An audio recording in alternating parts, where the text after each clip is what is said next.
मेरा सभी साथियों से एक निवेदन है, जितनी देर तक बोलूँ बीच में नारे मत बनाना, ध्यान से सुनो, काफ़ी देर से आप बैठे हो। आज यमुनानगर जिला के कांग्रेस के कार्यकर्ता सम्मेलन की अध्यक्षता कर रहे, जिनके आपने तफसील से विचार सुने, हमारे हरियाणा प्रदेश कांग्रेस कमेटी के माननीय अध्यक्ष चौधरी उदयभान जी, और यहाँ से नवनिर्वाचित हमारे सांसद अजीत अरुण जी, और हमारे सीनियर लीडर पूर्व असेंबली के अध्यक्ष अशोक अरोड़ा जी, और हमारे पुराने साथी चौधरी निर्मल सिंह जी, और विधायक हमारे साथ बहन रेणु बाला जी, और हमारे साथी विधायक BL सैनी जी, पूर्व विधायक सुभाष चौधरी जी, पूर्व डिप्टी स्पीकर अकरम खान जी, पूर्व विधायक हमारे साथी अर्जुन सिंह जी, और पूर्व हमारे सांसद बहन कैलाश सैनी जी, सुखबीर परमाना जी, पूर्व विधायक, व स्टेज पर बैठे मैं सभी नेता को जानता है। यमुनानगर में मेरा बहुत आना जाना है, बाई इलेक्शन में रहा। सभी वरिष्ठ हमारे कांग्रेस के साथीगण, सम्मानित मंच, सबका अगर कोई एक आधा नाम छूट गया तो मुश्किल हो जाएगी भाई। तो उपस्थित मेरे बुजुर्गों, मेरे नौजवान साथियों और मातृशक्ति,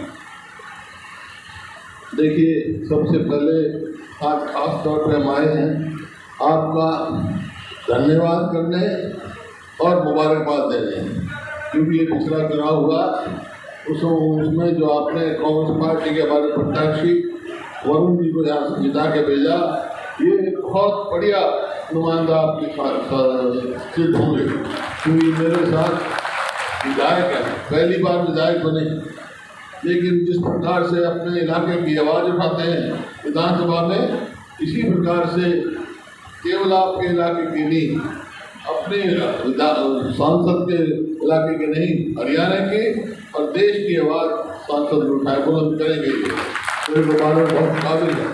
इस बात से मैं खास तौर पर आपको हार्दिक बधाई देना चाहता हूँ, धन्यवाद करना चाहता हूँ, मुबारकबाद करना चाहता हूँ। जैसा बातें तो सारी तफसील से अध्यक्ष जी ने भी बता दी, वरुण जी ने बताई, अरोड़ा साहब ने, सभी साथियों ने बताई। आपको समस्याएं सबको मालूम है, समाधान होने चाहिए। आपको जो अभी कहा अध्यक्ष जी ने, तो ये तो मोर्चा जीत गया, तो मोर्चा जीत के घर नहीं बैठना है। अभी तो दूसरा मोर्चा अक्टूबर में, असली मोर्चा वो है जो कार्य करेगा आपके, जो हरियाणा को ऊपर लेके जाएगा। हरियाणा के चुनाव होने 3 महीने तक घर नहीं बैठना, 3 महीने तक आपने 3 काम करने हैं। क्या कि घर घर जाना है आपको, तो आप सब कांग्रेस की रीढ़ की हड्डी हो, सब हमारे साथी हो, दिन रात मेहनत इसी चुनाव में भी करी और आगे तक करोगे। क्या क्या करना चाहिए काम? एक तो घर घर ये जो 10 साल सरकार रही है भारतीय जनता पार्टी की, इसकी विफलताएं पहुँचानी। क्या किया इसने? कभी कागजी नल भी बंद कर, नहर बंद कर दी, गन्ने का भाव क्या दिया, ये बहुत सारी हैं बातें। सूरजमुखी का भाव नहीं मिलता, आपका आलू का भाव नहीं मिलता, ये सारे 10 साल में जो आपने देखा, ये विफलताएं पहुँचानी है। और दूसरा काम, जो प्रदेश जो हमारे 10 साल की सरकार की कांग्रेस की, उसकी उपलब्धियां बतानी है। 2014 में जब हमने सरकार छोड़ी तो हरियाणा प्रति व्यक्ति आय में, प्रति व्यक्ति निवेश में, कानून व्यवस्था में, नौकरी देने में, रोजगार देने में, और भाई खेल और खिलाड़ियों में पूरे देश में नंबर 1 का प्रदेश था, पूरे देश में। आपको याद होगा इस 10 साल में कहाँ पहुँच गया वो? इस 10 साल में आज हरियाणा किसी नंबर 1 है, बताओ। बेरोजगारी में नंबर 1 है, महंगाई में है, और ये मेरे आंकड़े नहीं हैं, सरकारी आंकड़े इनके। हरियाणा प्रदेश सबसे ज़्यादा असुरक्षित है, कोई अपने आप में सुरक्षित नहीं है। रोज मृत्युआं मांगी जाती है, डाके पड़ रहे हैं, चोरियां पड़ रही है, बलात्कार हो रहे हैं, अपराध में बहुत बढ़ रहा है। और खेल खिलाड़ियों को आपको मालूम है, हमारी पहलवान बेटियां जिनने हरियाणा का नाम पूरी दुनिया में ऊंचा किया, उनके साथ जंतर मंतर में क्या स्वरूप हुआ भाई, आज तक भी उनको न्याय नहीं मिला। किसान के साथ देख लो, किसान को कहा कि हम दुगनी आय कर देंगे 2022 तक, आय तो दुगनी नहीं करी, होगी क्या दुगनी आय किसान की? लागत कई गुना बढ़ गई। याद करो 2014 में डीजल का क्या भाव था, खाद का क्या था, कीटनाशक दवाइयों का क्या भाव था, और आज क्या है? लागत तो बढ़ रही है, आमदनी घट रही है। पूरा देश का किसान कर्जे में डूब रहा है, पूरे देश में। और इसी प्रकार से गरीब आदमी का, जो अभी अध्यक्ष जी ने चर्चा की, 100 गज के प्लॉट दिए, 4 लाख के करीब प्लॉट अलॉट कर दिए थे और 3 लाख अंकित कर दिए थे। बता दिया था यहाँ जाएंगे, ये सरकार आ गई, उन्होंने आते हुए स्कीम बंद कर दी, महात्मा ग्रामीण बस्ती योजना जी स्कीम थी वो बंद कर दी, प्लॉट देने बंद कर दिए। एक भी प्लॉट किया तो बता दो 10 साल में गाँव का कोई बता दो। अब उठा रहे, अब दिखा रहे हैं हम इतने 1000 प्लॉट देंगे, कब्जे देंगे। इन कौन से प्लॉट कब्जे देंगे? जो हमने अलॉट कर रखे थे, जो किसी कारण से कब्जे नहीं दे सके थे, वो भी झूठ बात दिखा रहे हैं, करना कुछ नहीं हमने। बैकवर्ड क्लास का हमने क्रीमी लेयर 8 लाख की और इन्होंने घटाकर 6 लाख कर दी, ताकि किसी को फायदा है ना हमारे रिजर्वेशन का। गन्ने का भाव हमने कहाँ से कहाँ पहुँचाया था, इन्होंने 10 साल में कितना बढ़ाया भाई? आप ही बता दो, कुछ बढ़ाया? 10 रुपये भी नहीं बढ़ाते, तो कभी 10, कभी 5, कभी 5, ऐसे तमाशा कर रहे हैं। अब कह रहे हैं हम 400 देंगे, और हमने कहाँ से कहाँ पहुँचाया था?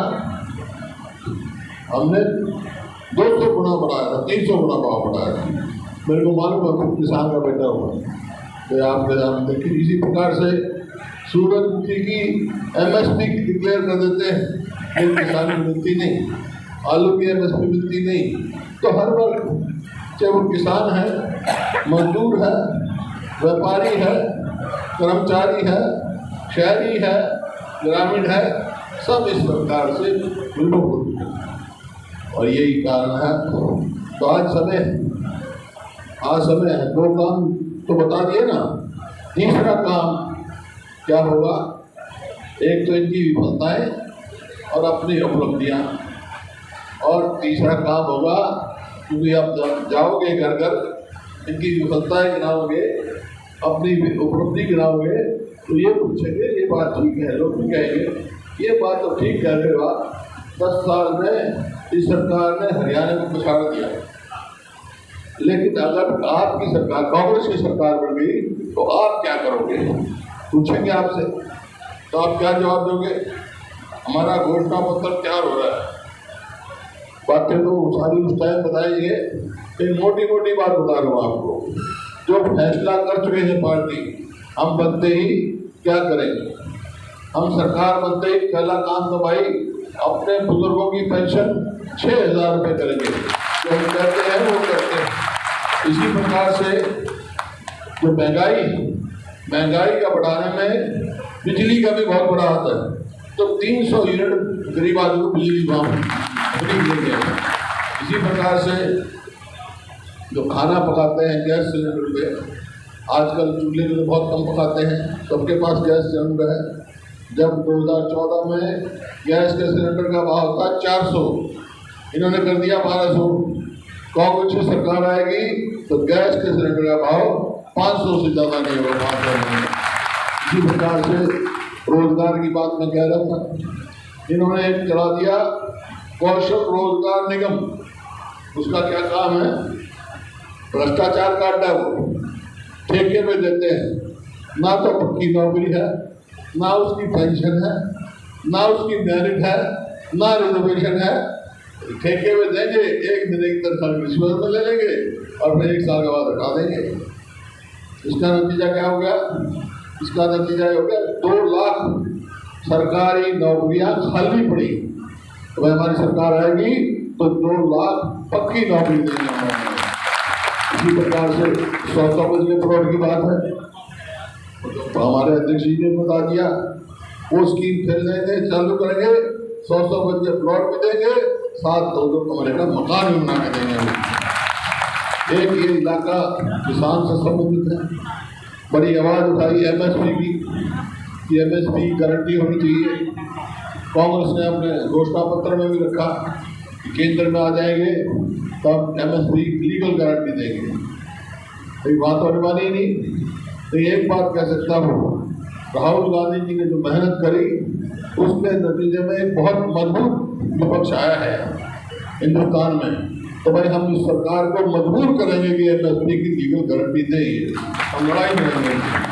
इसी प्रकार से कर्मचारी हैं तो भाई जहाँ जाता हूँ ओल्ड पेंशन स्कीम की बात करते हैं, तो ओल्ड पेंशन स्कीम हम लागू कराएंगे और खिलाड़ियों के लिए पदक लाओ, पद पाओ, फिर वही रणनीति शुरू करेंगे। और भाई गन्ने का भाव ये तो अभी करते रहेगा, गन्ने का भाव उसी तरह बढ़ाएंगे जैसे हमने पहले बढ़ाया था। इनकी बातों में कुछ नहीं, ये जितना कह रहे हैं इससे 50-40 फालतू नहीं है गन्ने का। सूरजमुखी का भी एमएसपी भी के हर व्यक्ति करे या इंडस्ट्री की तरक्की हो। 1 यूनिट बिजली बनाई है हमने तो प्लांट लगाया था आपके यहाँ है। हाँ, और मेरे समय में एक 800 यूनिट का 100-800 मेगावाट का प्लांट मंजूर था, वो भी 10 साल तक लटकाए रखा। बिजली जब हमने सरकार छोड़ी बिजली सरप्लस थी, आज बिजली की हाहाकार बन गई, तो कुछ किया ही नहीं हमने। तो कोई भी एक ऐसी उपलब्धि नहीं है सरकार की जो ये करे। और जैसा मैंने कहा क्रिमिनल जैसे कहा अमन 8 लाख करी थी, इनने 6 लाख कर दी। हमारी सरकार आएगी तो 10 लाख करेंगे। और स्वास्थ्य में जैसे राजस्थान में हमने किया, हमारी सरकार कांग्रेस की सरकार थी, 25 लाख तक का स्वास्थ्य का बीमा दिया है लोगों को, ताकि गरीब आदमी अच्छे से अच्छे अस्पताल में अपना इलाज करा सके बड़ी से बड़ी बीमारी के। इस प्रकार से है और भी बहुत घोषणा पत्र तैयार होगा। लेकिन जो मैंने कहा जो हम कहते हैं वो करते हैं, लेकिन ये करेंगे कब, कैसे होगा ना जब कांग्रेस की सरकार बनेगी जब तो होगा। कांग्रेस की सरकार कैसे बनेगी?